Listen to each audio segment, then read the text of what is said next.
Good evening. Welcome to the Toronto Reference Library. My name is Monica Croydon, and I'm one of the librarians. I work up on the fourth floor in the Languages and Literature Department. I'm very pleased to be hosting this evening's A-List program. As many of you know, the A-List is Toronto Public Library's celebration of writers from across Canada. Before I begin my introductions, I'd like to thank the Canada Council for the Arts for their support of the A-List series.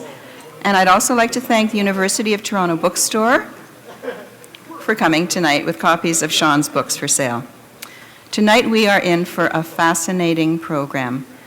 Sean Michaels will be discussing his Giller Award-winning debut novel, Us Conductors, with Deb Dundas, the book's editor at the Toronto Star. I'll make my very brief introductions, and then I'll turn the evening over to our guests. And I'm going to leave some time, we will leave some time at the end of the discussion for questions that you might have, and of course for book signing. Deborah Dundas is books editor at the Toronto Star. After reviewing books for that paper for more than 15 years, she has worked in the media for 25 years, including stints as books editor at Canada AM and producer at TVO, where she interviewed or produced shows on emerging artists, popular writers, and literary powerhouses. Sean Michaels is an award-winning Canadian novelist, music critic, and blogger. Based in Montreal, Quebec, he has written about music for publications such as The Guardian, McSweeney's, The Believer, Pitchfork, Maisonneuve, The Observer, The Wire, and The National Post. His weekly music column, Heartbeats, debuted in the Globe and Mail in 2015. Michael's novel, Us Conductors, was published in 2014 by Penguin Random House Canada. The book is inspired by the lives of Leon Theremin, inventor of the haunting musical instrument that bears his name, and the musician, Clara Rockmore. Please join me in welcoming Sean Michaels and Deb Dundas.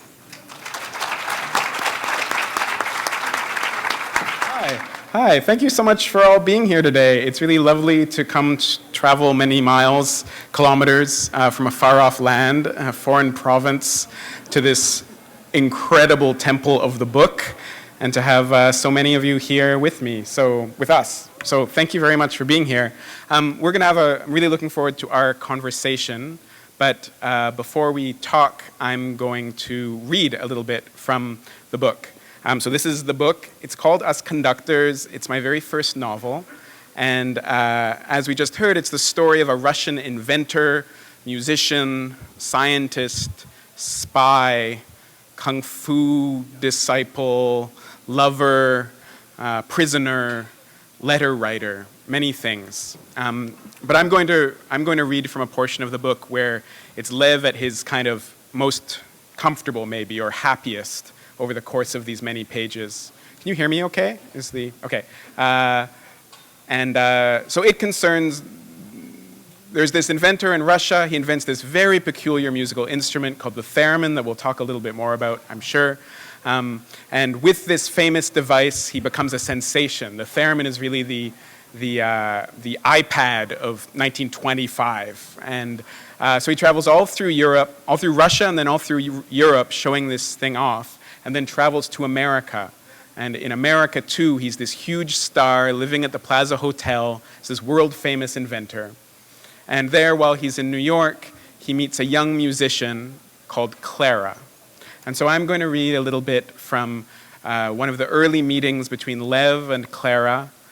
This is essentially their first date, and they're out together. The year is, the late 1920s. We're still in the Prohibition era, and they've just come upstairs from having a drink in a speakeasy. And there's a tiny bit of audience participation that I will, if you will indulge me, the more generous among you. You know how to do a drum roll, like a little lap drum roll? That kind, yeah, like that little, just with your hands on your lap. If when I say the word drum roll, if you could do just a tiny, like a 2-second drum roll, that would be wonderful. I'll just test it out. Drum roll. Great, super. It's just short and sweet, and you're like a regular marching band.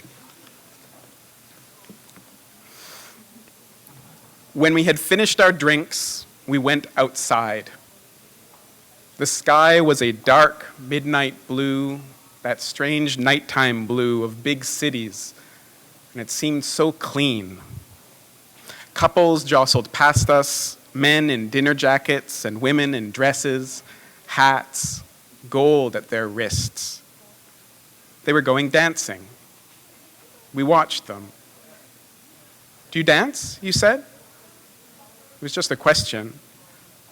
"I do," I said. I tried to speak with the same transparency. "Do you?" Your face lit up. "Yes." A moment passed. "Would you like to go dancing?" I said. You hesitated for a second.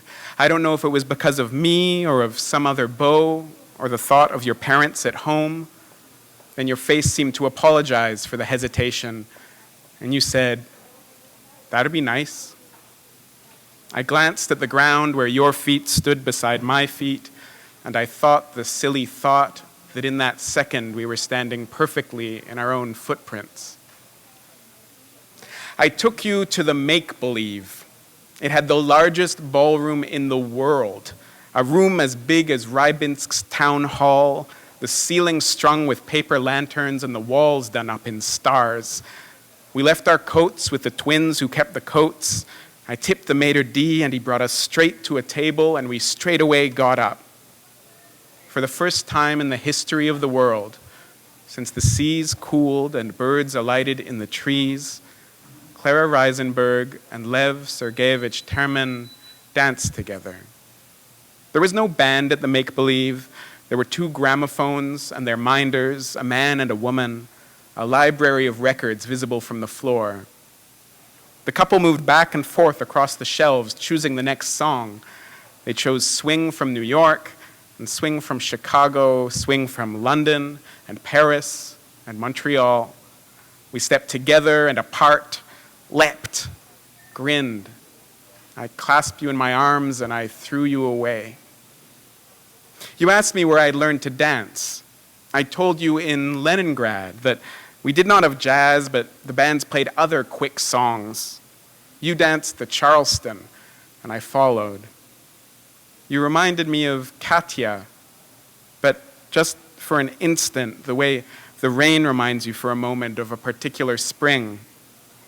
I'd been trying not to think of her, the woman who had followed me on a ship. She was in New Jersey.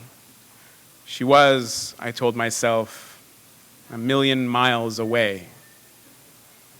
I asked you where you'd learned to dance. You said you had always known and twirled in your skinny dress. The air seemed to whistle. I placed one hand at the small of your back and held one of yours with the other. You breathed against my chest, and the source of that breath seemed so close by, rising and falling in smooth suddennesses. We were skipping ahead of our footprints. The band played a drum roll, and my heart played a drum roll. You stepped on my toe. "Whoops," you said. The band leader lifted his baton. The trumpeters premiered a rare new racket. Later, we took a taxi to La Conga. We bought half pineapples full of juice and tipped gracious strangers rum inside. I sipped through the straw and gazed out into the room where the men's cufflinks were flashing in the lights. There was a woman on the little stage, backed by horns, gyrating to the flexing sax chords. She wore apples, pears, and a banana on her head. My first pineapple had been at the Petrograd Agricultural Fair in 1921. My first banana had been in London 3 years earlier, divided in 2 and served as a split. You had the hiccups. A man with a brush mustache was playing a pair of tall drums with the flats of his hands, sending the rhythm jumping into our shoulders and heels. We danced so hard my shoes came untied. It was not elegant, not deft, not courtly. We danced so hard my shoes came untied. That summer we made it a habit. Thank you. Thanks, Tom. My pleasure. Well, that's a little taste of the book that won Sean the Giller Prize last year for a first novel. And also has him being nominated for the Amazon First Novel Award as well. And when the shortlist for the Giller Prize was announced, I just happened to be sitting next to your editor, Anne Collins. And she was on the phone with you with tears pouring down her face, saying, "You're $10,000 richer." Do you remember that moment, and how did it feel? That was a crazy moment. It really felt like it really did feel like the world was beginning to come off its axis at that point. Being longlisted for the Giller, which had happened a couple of weeks before, I can't remember quite the timetable now, was completely unexpected and shocking to me. And then that sort of started this very determined process to not consider that I'd have any shot at the shortlist, put that thought out of my mind. And so when that happened, I really felt like things were starting to get weird and they would only get crazier. But it was wonderful, shocking and wonderful. It was my first wedding anniversary, my first year wedding anniversary that day. And so it was a nice anniversary present. I don't know what we're going to do this October. Follow-up is going to be hard. Yeah. Now then on the night of the Giller Prize is so much richer than it ever was before. Mm-hmm. And the only reason I talk about this is that it's difficult being a writer and earning a living as being a writer, and the Giller Prize is there to help writers, and a first novelist to win it is a very special and extraordinary thing. How has that changed your career? How has that changed the way you're able to write?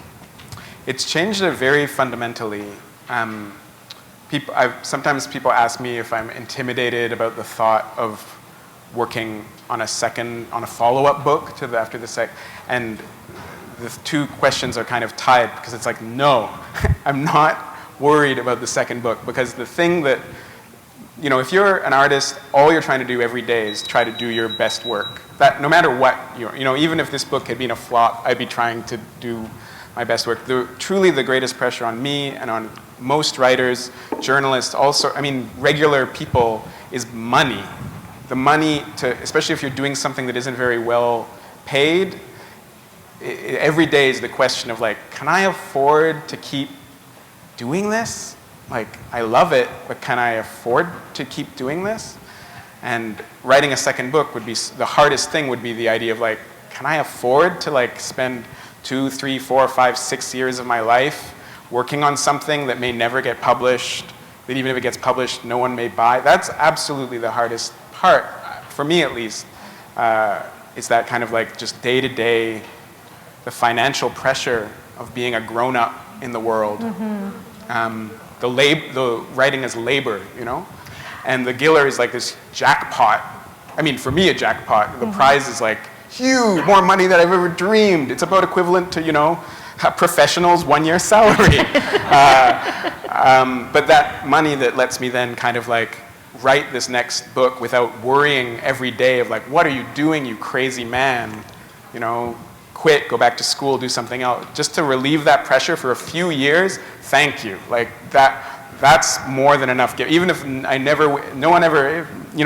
nothing else works out again, to be given the gift of a few years being able to take a breath and not be stressed out about paying rent, it's a gift. Now, we'll get to what you're working on now a little bit later. But how long did it take you to write this book? This book was fast. I think it took about 3 or 4 years from beginning to when it went out to publishers. And then there was another 1.5 years of edits at that point. I had a publisher. I was working with an editor in Toronto and an editor in Portland, Oregon with my American publisher. So it was this funny, it happens a lot, but it was like a bit of an octopus, bringing all those edits together. It was a bit collaborative, wasn't it? Yeah.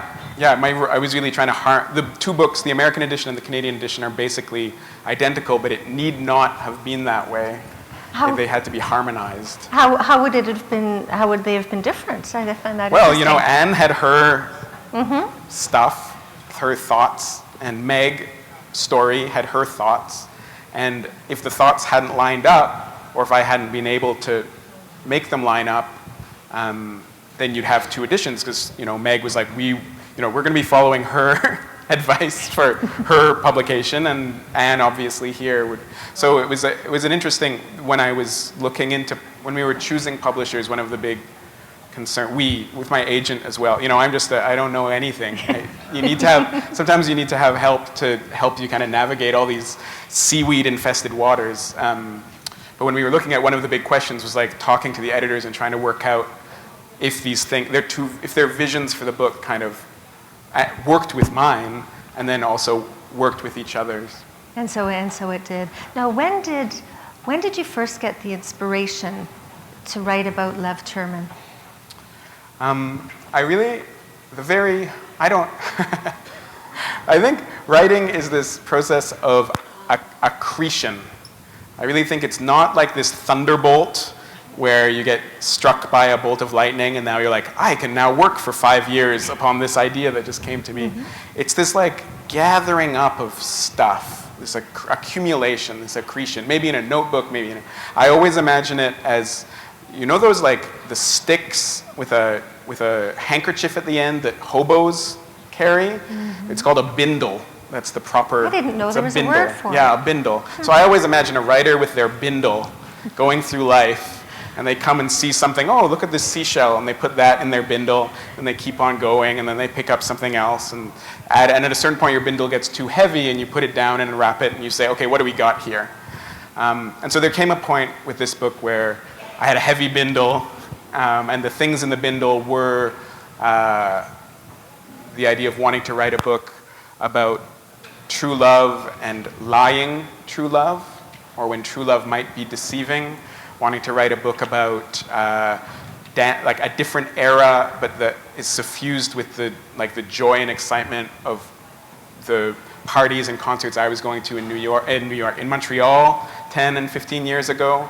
I wanted to write, I was inspired by The Skin of the Lion. I really liked the idea of writing a literary novel with an action scene in it. I was inspired by Remains of the Day and like having a slightly unreliable narrator with a kind of emotional twist. All this stuff was all in the bindle. The story of Lev and Clara that a friend had told me about, just the kind of broad sketch of it, was in the bindle. But then the starting thing, chronologically speaking, the first thing that became useful to me was an experience I had. I can't remember when I first heard of the theremin. I knew it is it's this weird musical instrument that you play without touching it. It's electrical current that it. Yeah, it's one of the very first electronic instruments, and it's this box that emits these invisible electrical fields, and you move your hands in the air beside these two antennas, touching nothing, and because your body conducts electricity, it turns those disruptions of these fields into music. And I knew about this weirdo, like science museum kind of instrument. You see it actually at science museums, rock bands that bring one on stage just to like do crazy noises. Or I knew the sound from like B-movie soundtracks, sci-fi movies where it's used often to sound like UFOs landing and woo, woo. I knew it as this like joke, this like goofy sound effect. And I was never like, I need to write a book about that any more than I want to write a book about the slide whistle or the singing saw. It wasn't high on my mind. But then one night I got my car, well, it wasn't my car, that's how I was visiting my parents in Ottawa because I don't have a car. And I went for a drive at night, and I turned on the radio, and there was this beautiful opera piece playing. And it was one of those moments when it was late at night, and when like music kind of sometimes it just catches you right at the exact moment where I feel sometimes like you're a mirror. You go through your whole life as an image, and you don't realize until it happens that you're the mirror image of something else. What I mean is that a piece of music plays, and then it's one of those moments where you feel like you are reflecting back that music as this like perfect piece of glass.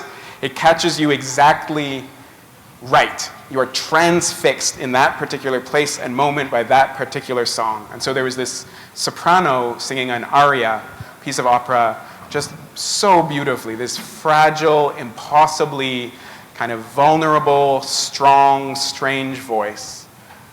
And I was moved. And then at the end of the segment, the presenter said, "You've been listening to someone playing the theremin." And it was not, in fact, a human singer, but it was a virtuoso of the theremin playing it. And to understand then that the theremin, this weird instrument of the air, could be beautiful, that went in my bindle. And so that everybody knows exactly what Sean is talking about, we've got a video here of Clara Rockamore playing the theremin.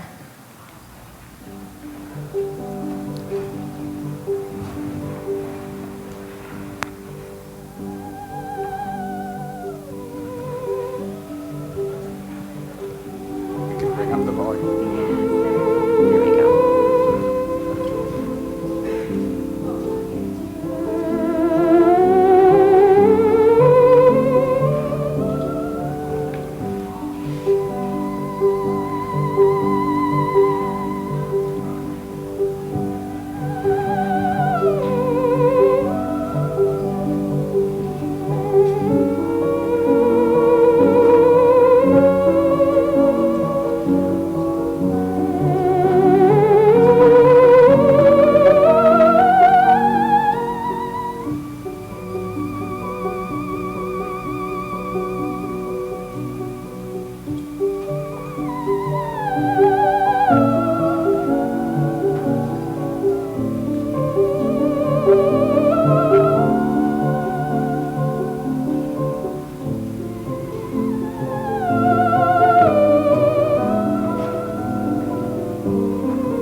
So that was Clara Rockamore, the love of Lev Terman's life, playing the instrument that he invented.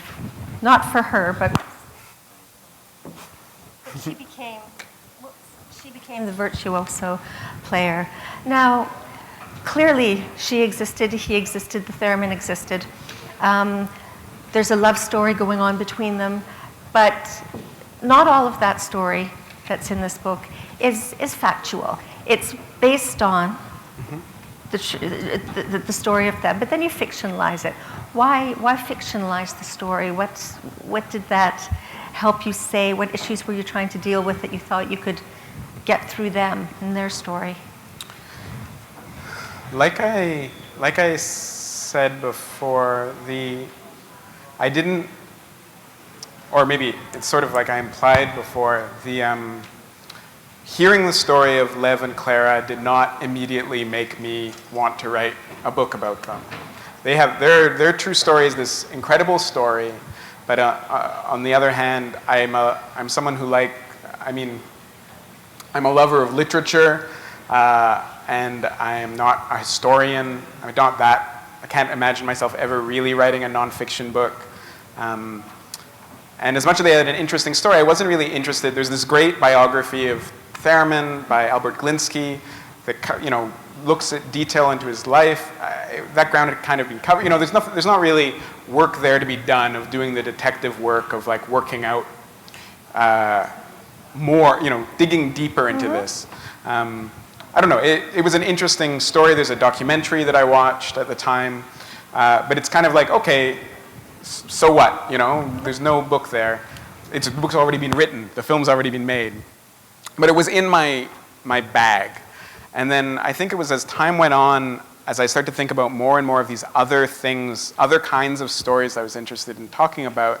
I talk about true love and its ability to deceive, or untrue love and its ability to masquerade as true love, or I was thinking about patriotism and agency and the way that we participate in a culture or in a society that is maybe our enemy, or that maybe doesn't have our best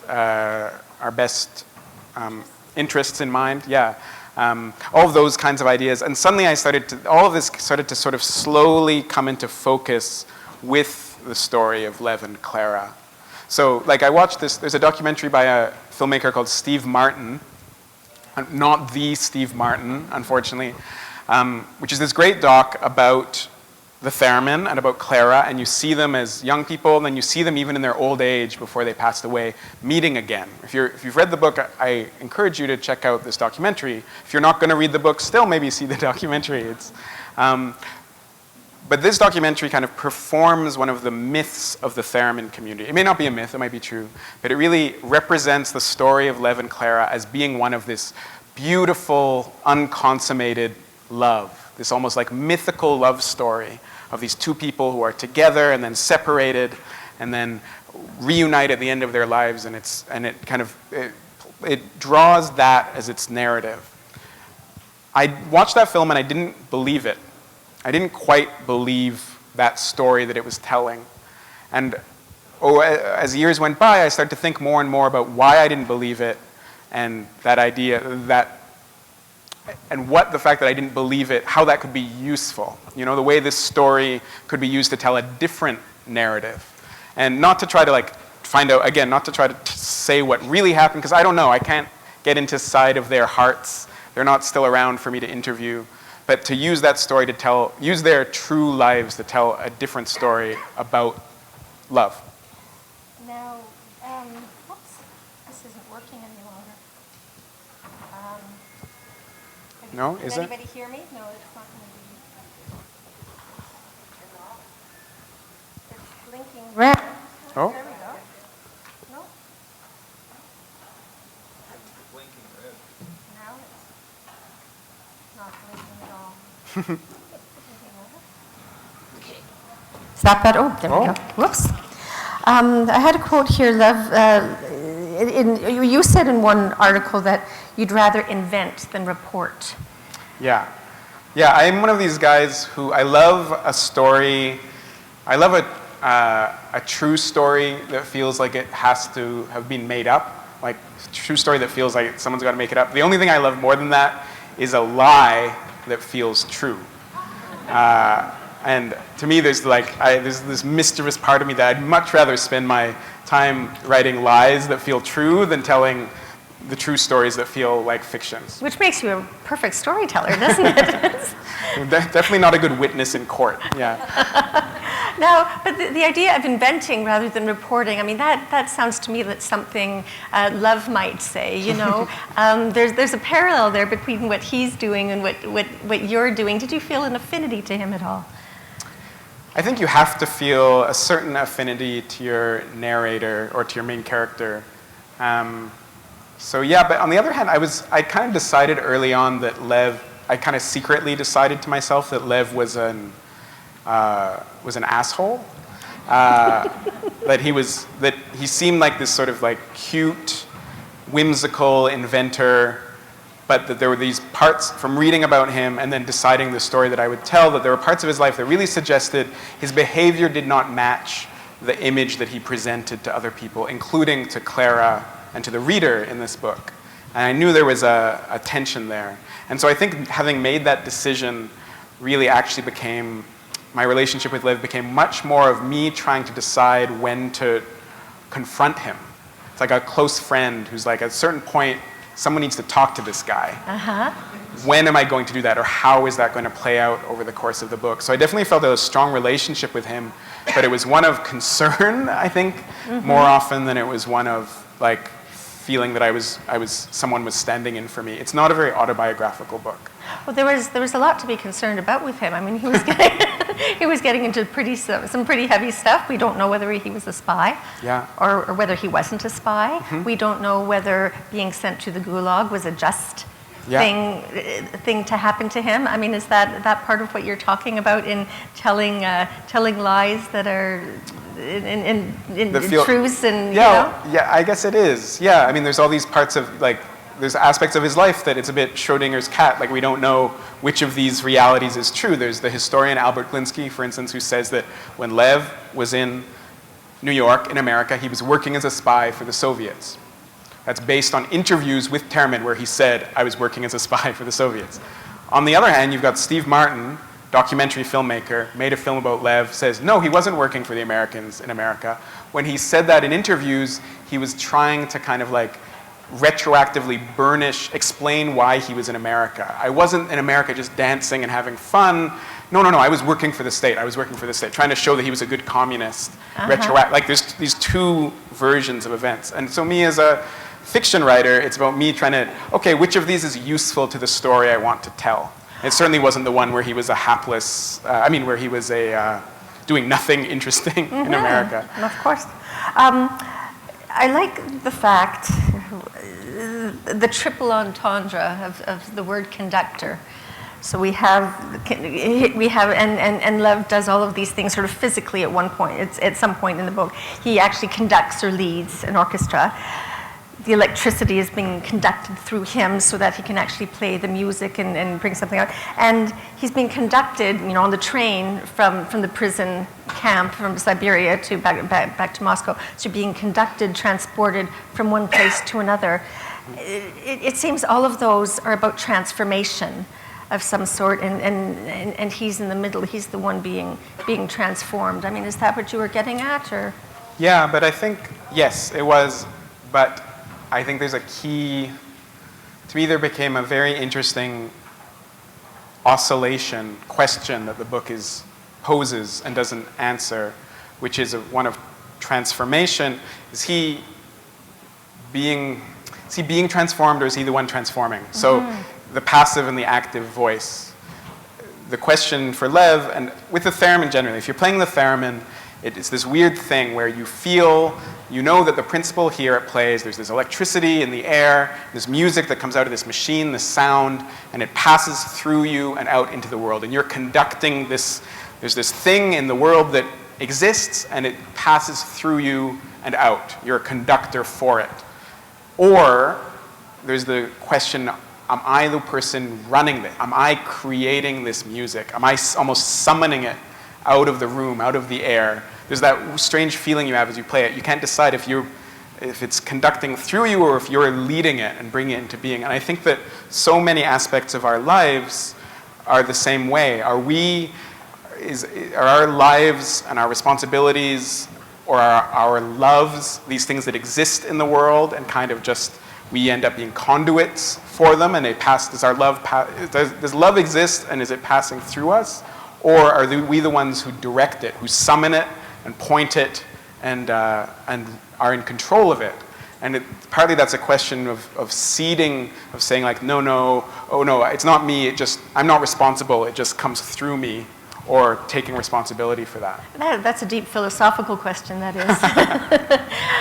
Also, I think, we're talking about physics in the book a lot, not in a very specific scientific sense, but in more of a philosophical sense. And there seems to me, there's a theory out there about, finding the beauty in structure. So art and physics together, sort of finding that in-between spot where the two meet up. Is that something you were aware of? No, or? no, I don't. No, there we go. Okay. Well, it's finding beauty in the structure, In but like then the rules in the or rules, something. right? Yeah. And then using the creativity to have an impact on that.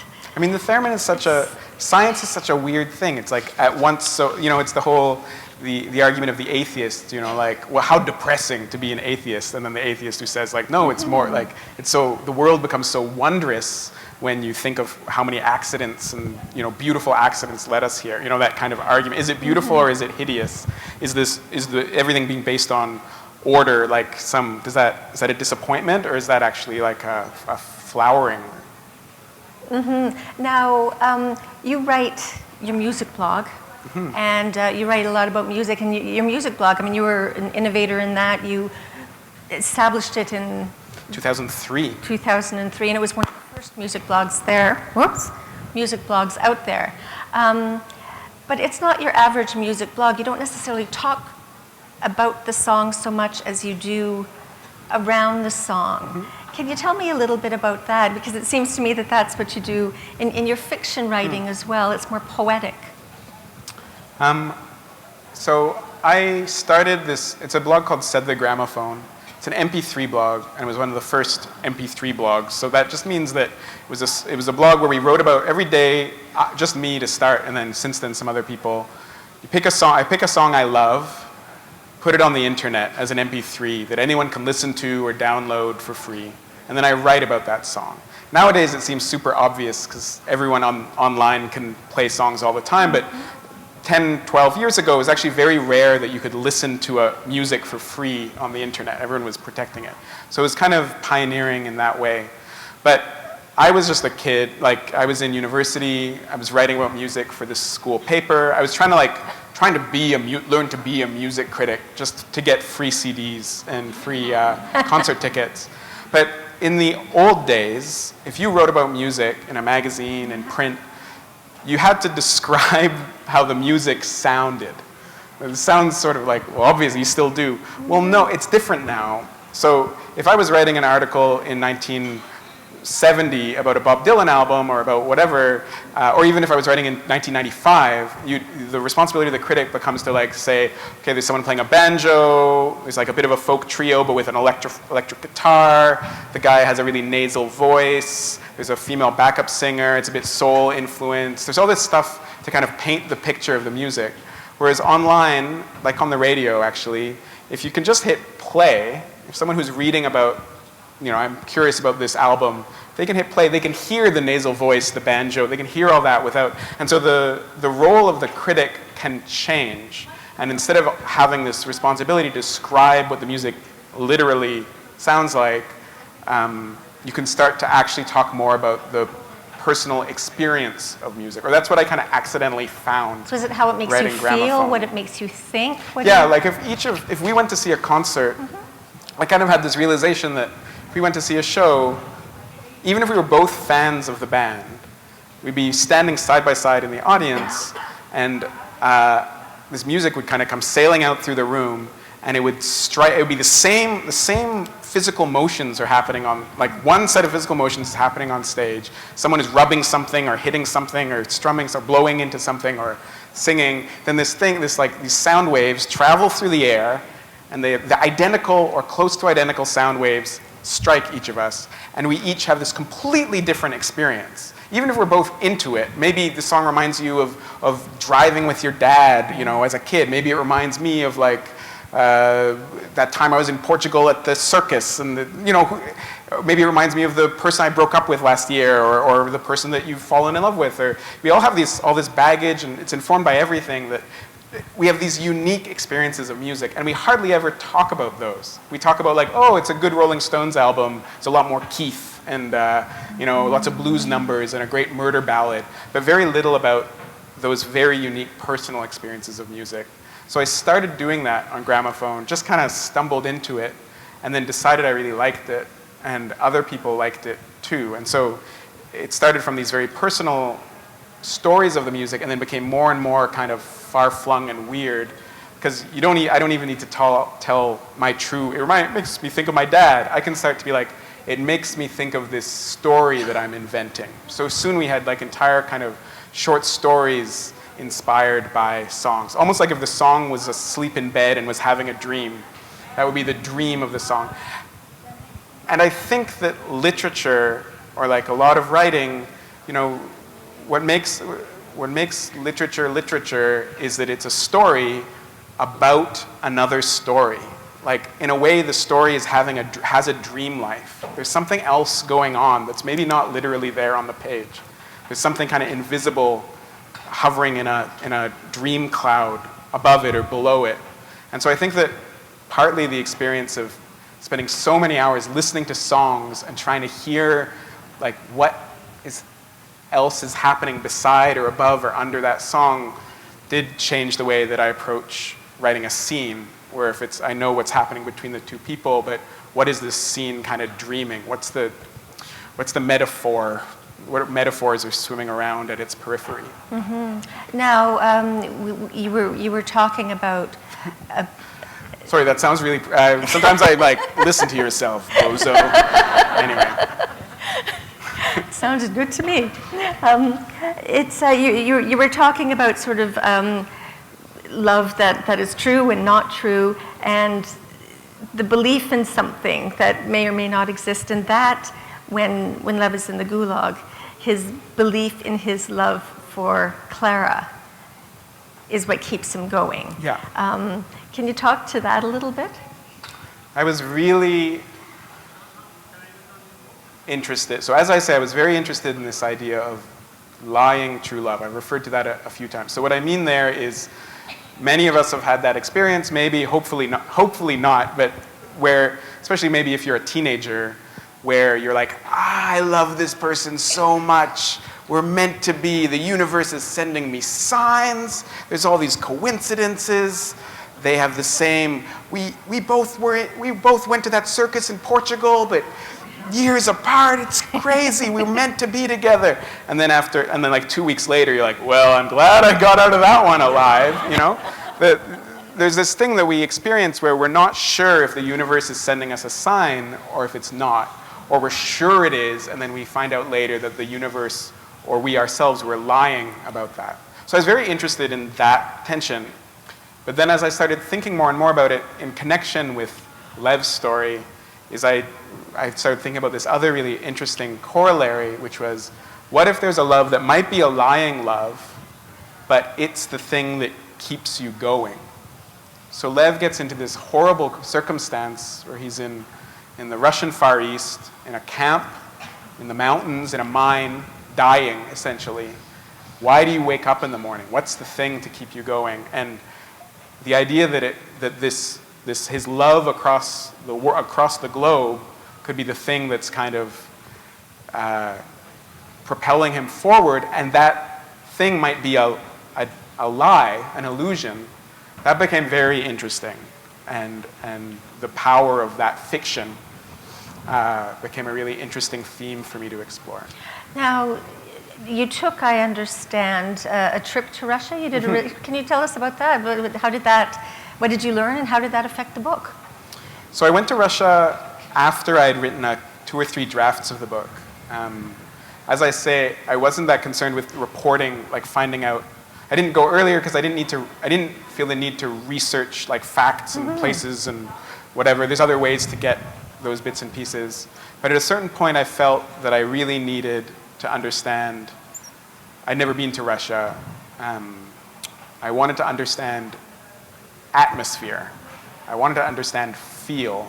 So if we're talking about those lies that feel true, that's very hard to do with some things that are very foreign. And particularly, I felt a responsibility with the Gulag not to just like fancifully be inventing this completely from whole cloth. I would go there for a couple of weeks, and then it's something, you know? So I wasn't going to Russia to like go to the archives or meet Terman's family. I was going to like walk along the river in Moscow and see what that was like. See the sun setting over the Kremlin. Go to St. Petersburg and see the bridges rising at night, or see what it's like under the white nights when it's bright in summertime at midnight in St. Petersburg. Or very crucially, to go to Magadan and Kolyma. So that's the part of the country that was the highest proportion of these gulag camps were located. So I flew to St. Petersburg, spent a beautiful week in St. Petersburg, went to Moscow, an incredible week in Moscow. My real takeaway there was how dumbfounded I was. It's this awesome, amazing metropolis. Beautiful. It's beautiful. It really is the only city I've ever been to that felt like an actual counterweight or like equivalent to New York City. Like absolutely. You remember there were two great cities of the 20th century, New York and Moscow. And it's like everyone's dressed incredibly. The parks are vast and there's like DJs, free dance lesson. And it wasn't any of the kind of gloomy, oppressive, scary Russia. I think it may have been even 10 years ago. It might have been a very different place. But Moscow in like 2012 or 2013, whenever I was there, was just incredible. Just like one of the truly greatest cities in the world. And that was like, I was like, oh, so it was an interesting lesson there that maybe one of the reasons the Russians are so full of themselves and think they're the best is that actually they have a good argument for that. Like they're actually an incredible civilization that you know, just like there are other great civilizations in the world too. Anyway, but then Magadan, I really, really wanted to go there, but that was intimidating because I don't speak Russian and I didn't know anybody there. And I didn't feel like I could just get off the plane and be like, or walk out of my hotel and be like, hey guys, like, show me some stuff. So I had to do this I had this prolonged effort to try to find an English-speaking guide or something in Magadan. Googling Magadan English guide, Googling, lots of Googling. That's what you do as a writer in 2015. I couldn't find anyone who spoke English. Then I was like, oh, maybe I need to find a fixer, right? A fixer. We all know, like, on the news, you always hear, like, in Baghdad, my Iraqi fixer arranged a meeting with a warlord and then fetched me a falafel for lunch. And so I was like, oh, I just need a Magadan. So I'm Googling Magadan fixer, no dice. And I started looking on social media, like asking friends, anyone know any fixer? I'm a journalist, right? Any of my journalist friends know any fixers in Magadan and Siberia? And finally someone, it was like no, but silence. And someone's like, oh, actually, I know a great guy in Vladivostok. I was like, yes. And I put Vladivostok in Google Maps and see that it's like a 20-hour drive from Magadan. Oh, never mind. And then for a little while, I had a lead with these American priests, Catholic priests that had a mission in Magadan, trying to convert the atheists and Russian Orthodox.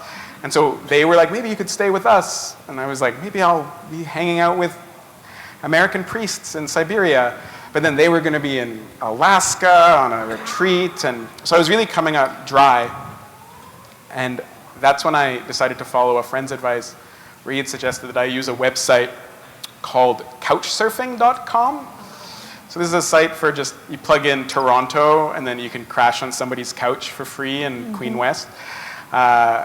So he was like, why don't you see if you can surf? I could afford a hotel, well, barely, but the thing there is if you plug in, you can see people's profiles. And so maybe there'd be some English speakers in Magadan. So I went to couchsurfing.com, plugged in Magadan, Russia, and there was a couple, a young couple my age. Just one, they were there. I think there were two, but the second one had moved away. It was like sometimes in Magadan. And Maxim and Natasha. And I wrote to Maxim, and he's like, yes, come stay with us. We love travelers. We love Canada. Yes, come.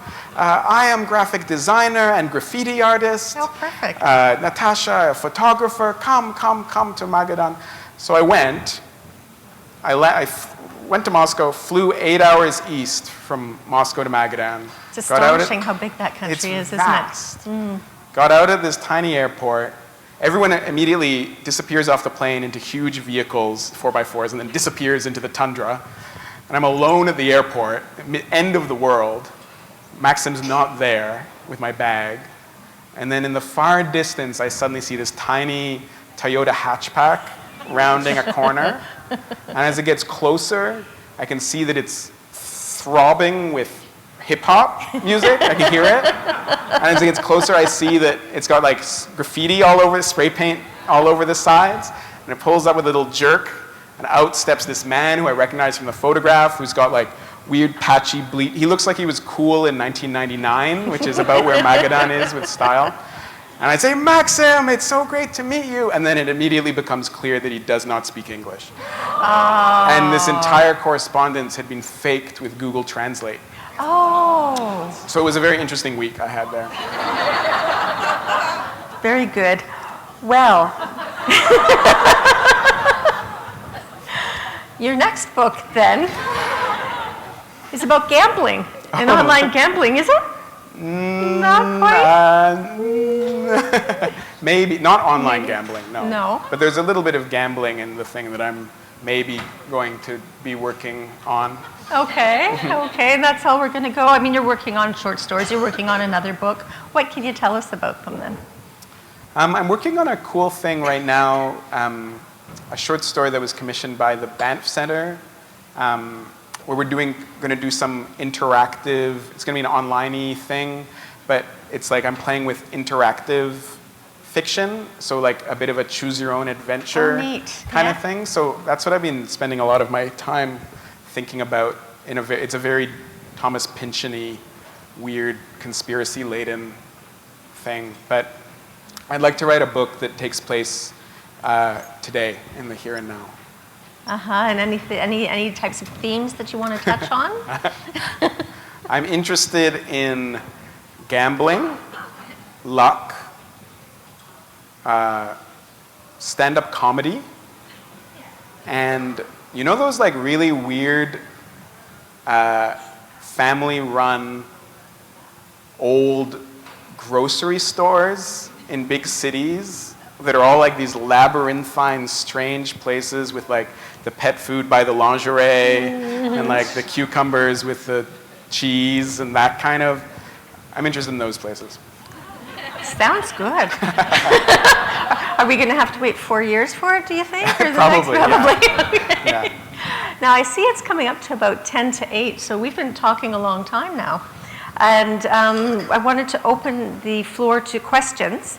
If anybody has one, they should go up to the microphone. And I would ask that if you do, please have a question, not comments. You can talk to Sean a bit afterward in the signing line. Thank you. Hi, Sean. I'm Charlie. I just had a question. Is there going to be a movie of us conductors? Because I would love to see it. Are you a film director? I That would be there. Well, if there are any film directors in the crowd, come talk to Charlie and to me. We can convince you, but no plans currently. wish. Okay, thank you. Thank you, though. Hello. I have a question about the theremin, which is a pretty fascinating instrument just in terms of the physics and Yeah. electromagnetism. And I've never met a theremin player I didn't like because I've never met a theremin player.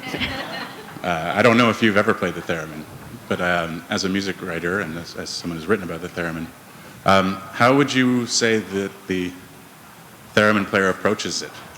Do they see it as a source of energy that produces rays that they can identify? Is it like a harp with multiple strings? How would you describe it? It's really different. So I did a Is book it more tour. kind of a electro, like they can feel it conducting Yeah. it? Yeah. Well, I did this book tour in the States where I went from town to town to about 15 cities and found a thereminist in each city. And they ranged in ability from like very, very basic thereminists. I think I have a theremin at home. It's not like, I'm no good at it. So they were all better than me. But it ranged in ability from like a little bit better than me to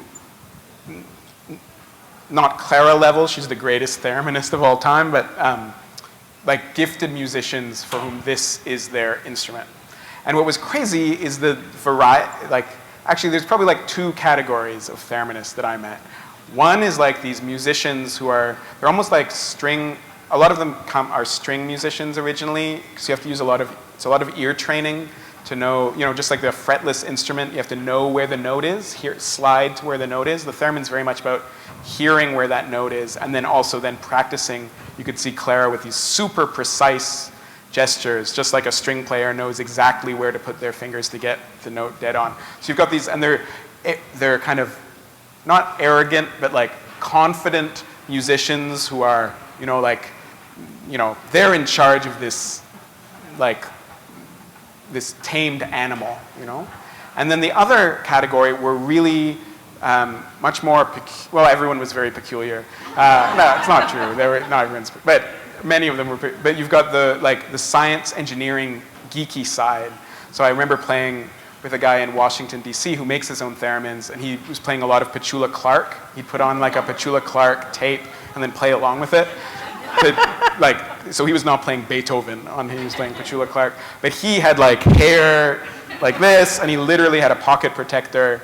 And when someone asked how the theremin worked in the audience, he like started to describe like curves and graphs, and if you measure it uses the amplitude versus people are like, whoa. So you've got the people, and for them it's like this it's not the tamed animal, it's like this fascinating creature that they want to try to kind of like play, teach the squirrel, be allowed to come up to the squirrel and hang out with it, without it running away.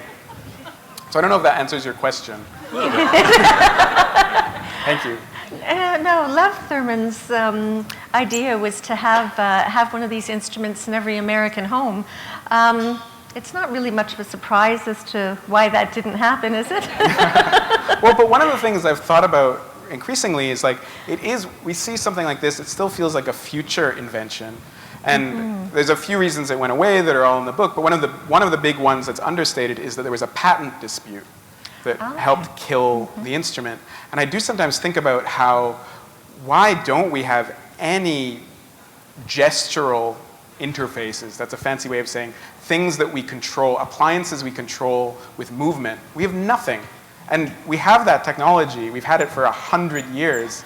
And I mean, I think it's a bit wacky. I don't know if I'd necessarily want it, but you'd think that there would be some things where it's like you turn on the lights by, waving your hand near a panel, or, your kettle boils by pointing at it. Mm-hmm. Bring it on.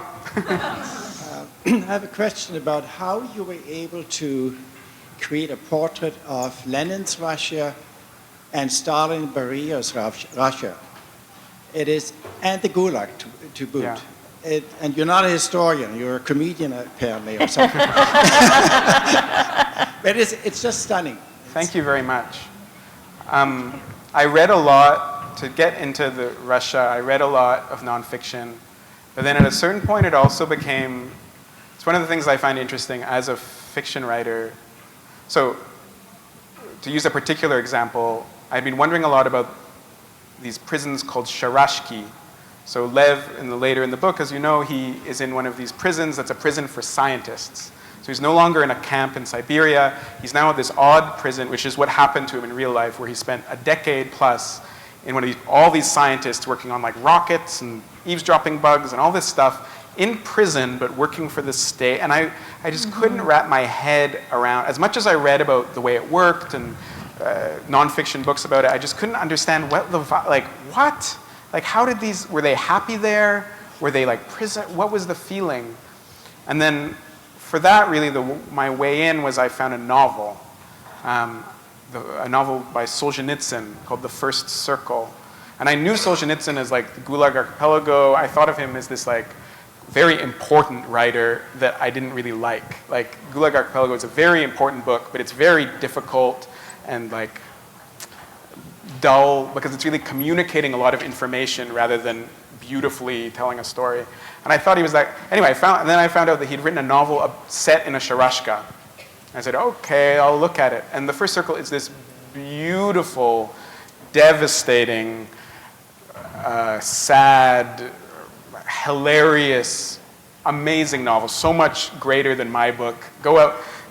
Don't buy my book. You can go to the library. You can rush out and get The First Circle instead. It's this incredible book, but it all takes place. You see people behind you are cringing. I shouldn't say that. Yeah, should do a 2-for-1. 2-for-1. But the First Circle, because it's set there, suddenly I could see it. It was vividly among it. Because it's all this other. It's not the facts of it. It's the feel of it, right? That it's hard to get. So for me, it was so important to go to Russia. I think that I couldn't have understood this hopeful, beautiful Lenin's Russia, I think as you kind of might have been gesturing to, where it was like this land of opportunity without having gone to Moscow and seeing how like dumbfounding it was. And then you're like, oh, this was, you can kind of start to sense how the dream could have gone. And then to go to read books like that and then see other parts of Russia to understand how, the turn things took. And there is something too in the book. I mean, at one point, Lev actually addressed that and said, "They're scientists; they have to." Yeah. Well, that was and one of it's the the same as yeah. artists, right? Yeah, that's it's true. the same thing. The creative impulse is there in both. Yeah, I think if you had like tennis players that were in prison and you left a lot of tennis rackets and balls lying around, like even if they'd be like, okay. Do you have a question? Yeah. Hey, Sean. You said earlier that as an author, you were considering him to be problematic or an asshole, and you knew you had to confront him at some time, and so you were going to perhaps choose one of your characters to confront him. And did it become an accidental confrontation, or was it more of a planned kind of a... So I think this is yeah. important. I thought that was an important thing you said. Thanks. You were going to have Okay. to choose. Well, okay. You Yeah. I have to haven't. choose I a think, time in the book to do it. Yeah. I think I came across a couple of different ways to do it. One way is that I knew. So one of the things that Lev is, historical Lev probably, and certainly the Lev in the book, is that he is not nice to women. He has all these strange romantic configurations that are problematic, as they say. And so I knew that at one point in the book I needed somebody to kind of call him out on a little bit on his shit. And so there's a character in the book called Katya, who is his first wife. And Katya remains, I mentioned her in that excerpt, she's kind of this mysterious figure, quite deliberately kind of behind a scrim for a lot of the early action. And then there's a moment when we finally see her as herself. And I wanted to make her, she's really a victim in this story, and I wanted to give her the power to like make her the powerful person. Lev had been busy taking all her power away, and to make her the powerful person who could tell him to his face some things. So there's that. She's definitely a character who Does he learn confronts from him. that? Does he become humble? Well, no. So Actually, you don't have to tell me. well, but I'll just speak to the second part. So the other main thing is that I knew one of the early ways I imagined the book when I was planning it was that I wanted a character that you like, and that gradually you begin to have increasing suspicions that he's a jerk. Maybe you do, maybe you don't. Maybe I succeeded, maybe I didn't. And then at a certain point you're like, what? I hope he gets what's coming to him. And that's around the halfway point in the book. And then things go very badly for him. And he definitely gets what's coming to him. And I think for me it was partly the question of like, oh, you want him to be punished? How do you feel about that now, how that plays out? You, the reader, me, the author, how do I feel about that? So yeah, thanks. Thank you very much, Sean. I think the time has come to end this now. Thank you very much. That was a wonderful conversation. There's so many more Deb. things we could ask you about, and I'm sure many more things the people would like to hear. But you can go and buy one of his books and get in the signing line and maybe have a very quick little chat. Thank you very much.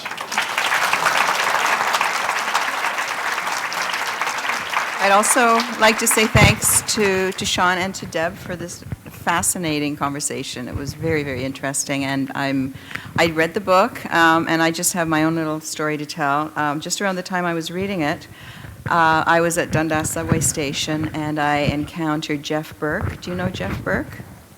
He plays bassoon, and I think about 10 years ago he also took up the theremin, and he had them both with him at the subway station, and he was busking, and I got to see a theremin played for real. So keep an eye out for him if you're on the subway. He's a real character. So just wanted to tell you that. And I just wanted to invite you, please, to pick up a copy of the book if you don't have one with you already. I know some people brought their own copies with them. Great. And thank you all for coming, and thank you again to our guests.